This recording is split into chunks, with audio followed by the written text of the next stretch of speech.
Complaint ಕೊಡಬೇಡಿ ಅಂತ ನಟ ಹೇಳಿಲ್ಲ. ಮಧ್ಯೆ ಸಾಲ್ವ್ ಮಾಡ್ತೀನಿ ಅಂತ ಹೇಳಿದ್ರು. ಆದ್ರೆ ಒಂದ್ ನಿಮಿಷ ಹೇಳ್ತೀನಿ. ಬಟ್ ನಿನ್ನೆ ಸಂಜೆಯಿಂದ ಟ್ರಾಲ್ ಮಾಡಿಸ್ತಾ ಇರೋದು ದರ್ಶನ್ ಸರ್, ಅದು ತಪ್ಪು. ನಿಮ್ಮನ್ನ ಕಳೆದ ವಾರವೇ ಕಂಪ್ಲೇಂಟ್ ಕೊಡಬೇಡಿ ಸಾಲ್ವ್ ಮಾಡಿಸ್ತೀವಿ ಅಂತ ಸಮಾಧಾನ ಮಾಡಿದ ವ್ಯಕ್ತಿ ಸಾಲ್ವ್ ಮಾಡಿಸ್ತೀನಿ ಅಂತ ಹೇಳಿ ನಟ ಅಲ್ಲ, ಫ್ರೆಂಡ್ ಶಿವಣ್ಣ ಅಂತ. ಅವರು ಇದ್ರದ್ದು ನಾನು ಮಾತಾಡ್ತೀನಪ್ಪ, ಈ ಸಮಸ್ಯೆ ಆಗದೆ ಇದ್ದಂಗೆ ಮಾಡ್ತೀನಿ ಅಂತ ಹೇಳ್ಬಿಟ್ಟು ನೆನ್ನೆ ಬೆಂಕಿ ಇಟ್ಬಿಟ್ರು. ಶಿವಣ್ಣ ಅವ್ರ ಬಗ್ಗೆ ಪ್ರೀತಿ ಇದೆ. ಅದು ಅವರು ಇದು ಪ್ರೊಡ್ಯೂಸರು ರಾಜಮಾರ್ತಾಂಡ ಮತ್ತು ಇದೆಲ್ಲ ಪ್ರೊಡ್ಯೂಸರ್, ಒಳ್ಳೆ ಮನುಷ್ಯ ಶಿವಣ್ಣ. ಬಟ್ ಅವರು ಟ್ರೈ ಮಾಡಿದ್ದಾರೆ. ಬಟ್ ಅವ್ರು ಹೋದ್ಮೇಲೆ ಸೋಷಿಯಲ್ ಮೀಡಿಯಲ್ಲಿ ಇವ್ರ ಕಡೆ ತಿರ್ಕೊಂಡವ್ರೆ. ನಾನು ಕುಡ್ದು ಮಾಡ್ದ ಅಂತ ಹೇಳಿದ್ದು ನಂಗೆ ಕೋಪ ಬರ್ತಾ ಇದೆ. ಯಾವನು ಬೋಳಿ ಮಗ ನಿಮ್ಗೆ ಹೇಳೋದು ಕುಡ್ದು ಮಾಡ್ದ ಅಂತ? ಬೇವರ್ಸಿ ನನ್ನ ಮಕ್ಕಳ, ನಿಮ್ಗೆ ಯಾರು ಹೇಳಿದವರು? ನಾನು ಬ್ಲಡ್ ಟೆಸ್ಟ್ ಮಾಡ್ತೀನಿ ಸರ್. ನಾನು ನಿಮ್ಗೊಂದು ಓಪನ್ ಚಾಲೆಂಜ್ ಕೊಡ್ತೀನಿ ಸರ್, ಮಾಧ್ಯಮಕ್ಕೆ ರಿಕ್ವೆಸ್ಟು. ನನ್ನ ಬ್ಲಡ್ಡನ್ನು ಟೆಸ್ಟ್ ಮಾಡು. ಒಂದು ಡ್ರಾಪು ಬಿಯರ್ ಲೈಫಲ್ಲಿ ಕುಡ್ದಿದ್ದೀನಿ ಅಂದರೆ ನೇಣು ಹಾಕ್ಬಿಡಿ, ನೇಣು ಹಾಕಿ. ಆಮೇಲೆ ನಾನು ಯಾರ ಜೊತೆನಾರು ಓಡಾಡ್ತೀನಿ ಸರ್, ನೀವು ಯಾರಿಗೂ ಕೇಳೋ ರೈಟ್ಸ್ ಇಲ್ಲ ಸರ್. ಯಾಕೆ ನಿಮ್ಮನೆ ನಾನು ಕರ್ಕೊಂಡು ಓಡಾಡ್ತಾ ಇಲ್ಲ ಸರ್, ನಿಮ್ಮ ಸ್ನೇಹಿತರನ್ನ.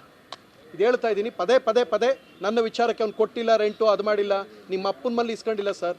ನಾನು ಇಂಜೆಕ್ಷನ್ ತೆಗೆದ್ರು ಮರ್ಯಾದೆ ಕೊಡ್ತೀರಾ? ನನ್ನ ಮಕ್ಕಳಿಗೆ ಏನು ಹೇಳಿ? ಇಂಜೆಕ್ಷನ್ ಆರ್ಡರ್ ತಂದಿದ್ದೀನಿ ಸರ್, 3.5 ಲಕ್ಷ ಖರ್ಚಾಗಿದೆ. ಇವ್ರ ಅಪ್ಪ ಕೊಟ್ಟು ಮಡಗಿದ್ದ ಹೇಳಿ ಸರ್. ಇಂಜೆಕ್ಷನ್ ಆರ್ಡರ್ ಇದೆ ಗೊತ್ತಾ ನನ್ನ ಮೇಲೆ ಯಾವುದೂ ನೆಗೆಟಿವ್ ಹಾಕೋಂಗಿಲ್ಲ ಅಂತ. ಪ್ರತಿ ತಿಂಗಳು 40 ದಿನಕ್ಕೊಂದು ಆರ್ಡರ್ ಬರುತ್ತೆ. ಏನು ಅಂದರೆ ಪ್ರಥಮ ಇಂಜೆಕ್ಷನ್ ಎಕ್ಸ್ಟೆಂಡ್ ಮಾಡಿಸ್ಕೋಬೇಕು ಅಂತ.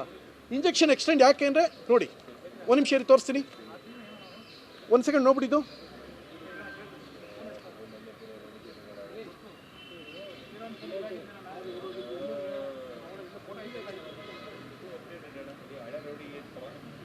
ನೋಡಿ ಸರ್, ನೋಡಿ ಇದು ಮೊನ್ನೆ ಇಂಜೆಕ್ಷನ್ ಮತ್ತೆ ಎಕ್ಸ್ಟೆಂಡ್ ಆಗಿರೋದು. ಇಂಜೆಕ್ಷನ್ ಆರ್ಡರ್ ಇದ್ರೂ ಸಹಿತ ಈ ನನ್ನ ಮಕ್ಕಳು ಮತ್ತೆ ತೊಂದರೆ ಮಾಡ್ತಾ ಇದ್ರೆ ನೋಡ್ಕೊಂಡು ಹೆಂಗೆ ಕೂತ್ಕೊಳ್ಳಿ? ಹಂಗಾರೆ ನೀವು ಕಾನೂನು ಉಲ್ಲಂಘನೆ ಮಾಡ್ದಂಗೆ ಆಯ್ತು. ಇಂಜೆಕ್ಷನ್ ಇದ್ರೂ ನನ್ನ ವಿರುದ್ಧ ತೊಂದರೆ ಮಾಡ್ತಾ ಇದ್ರೆ ಅಂದರೆ ಕಾನೂನು ಉಲ್ಲಂಘನೆ ಅವ್ರು ಪೇಜ್ ಮಾಡ್ತಾರೆ. ಅದಕ್ಕೆ ಹೇಳ್ತಾರೆ ಸರ್, ನಾನು ಯಾರನ್ನಾರು ಕರ್ಕೊಂಡು ಹೋಗ್ತೀನಿ, ನೀವೆಲ್ಲ ಕೇಳಂಗಿಲ್ಲ ಸರ್. ಅದನ್ನು ಕೇಳಬೇಕಾದ್ರೆ ನನ್ನ ಹೆಂಡತಿ ಅವಳಿಗೆ ರಕ್ಕಿದೆ, ಮುಚ್ಕೊಂಡಿದ್ರೆ ಸರಿ ಅಂತ ನಾನು ಆ ನಟನಿಗೆ ಹೇಳ್ತಾ ಇದ್ದೀನಿ. ಸಾಕ್ಷರತಾ ಭಾಗ್ಯ ಸಿದ್ದರಾಮಣ್ಣ, ಡಿ ಕೆ ಶಿವಕುಮಾರ್ ಕೊಡಲೇಬೇಕು ಅಂತ ನಿಮ್ಮನ್ನು ಆಗ್ರಹಿಸ್ತಾ ಇದ್ದೀನಿ. Thank you.